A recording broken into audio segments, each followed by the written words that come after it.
Supervision in education is made up of collaborative observation and feedback, and both of these aspects are important and relevant to varying degrees in supervision, depending on the context in which they're conducted.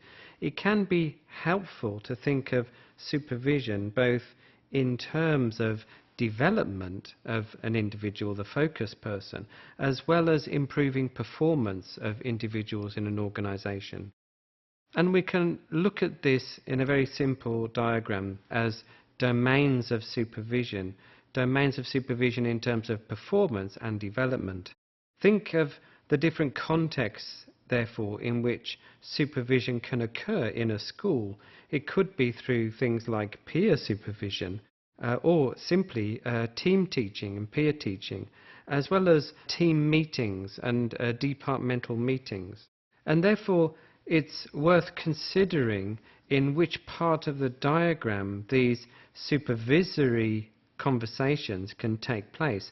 Are they taking place in the performance domain, or are they taking place in the development domain?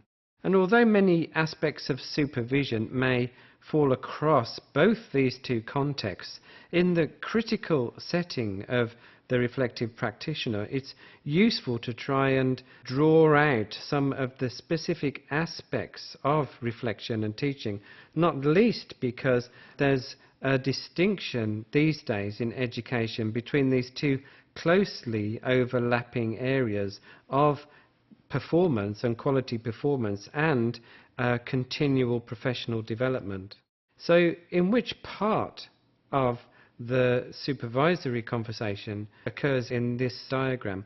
It's useful to understand this as much as possible. And these domains interact with one another. Performance informs development, and development informs performance. And so they are interlocking characteristics of the domain of supervision and not separate. So there are certain principles that we need to consider in terms of supervision. It's important to be clear about the purpose and the need for supervision with an individual, and certainly the individual needs to have asked for the supervision. It's important to set a time frame for supervision as well. It's not something that continues long term, but has a fixed date for completion, and there are certain times allocated to the supervision process. And in this sense, it's important in a very busy environment to protect the time and the space of supervision so that other things don't interrupt the process and therefore affect the quality of the supervision. And of course, in terms of the experiences that a focused person is having, there should be confidentiality around the exchange of these experiences. In terms of feedback, it's important to be transparent about the extent of the supervision. What is its purpose? Is it about improving performance, or is it about ongoing development? And this needs to be not only negotiated but renegotiated throughout the process of supervision. And so what is supervision for? It's essentially for improving the experience of students. It's also about improving performance within the context that the reflective practitioner is working. And it's also about ongoing development for the teacher, especially in terms of career development. And the supervisor uses questions to support these. These questions reconstruct ideas around practice and reconstruct ideas around the process of supervision itself.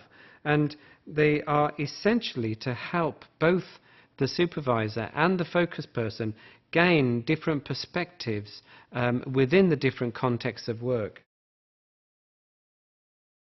So using questions in supervision, it's important that the reflective practitioner can come to conclusions and to develop solutions around issues which are raised.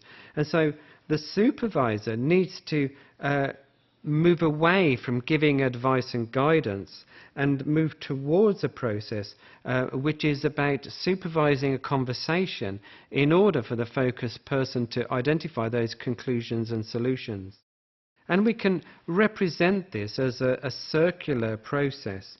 Supervision occurs within an ongoing cycle rather than as a linear process from beginning to end. The supervisor and the supervisee meet and identify issues which need to be questioned. The questions help the reflection on the process, to which there are responses.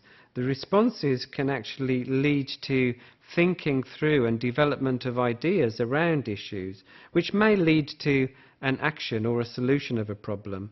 And this then needs to be recorded by the supervisor, and then this can actually lead into new notions of change and development. New questions can be raised. In terms of supervision, there can be particular constraints and barriers to supervision being effective. Perhaps the most obvious barrier would be the amount of time that supervision would take. There can also be worries about the extent, the size of supervision in relation to the work of the focus person and the supervisor conducting the supervision. There's also a need for experience or training for the supervisor in terms of conducting meaningful reflective sessions.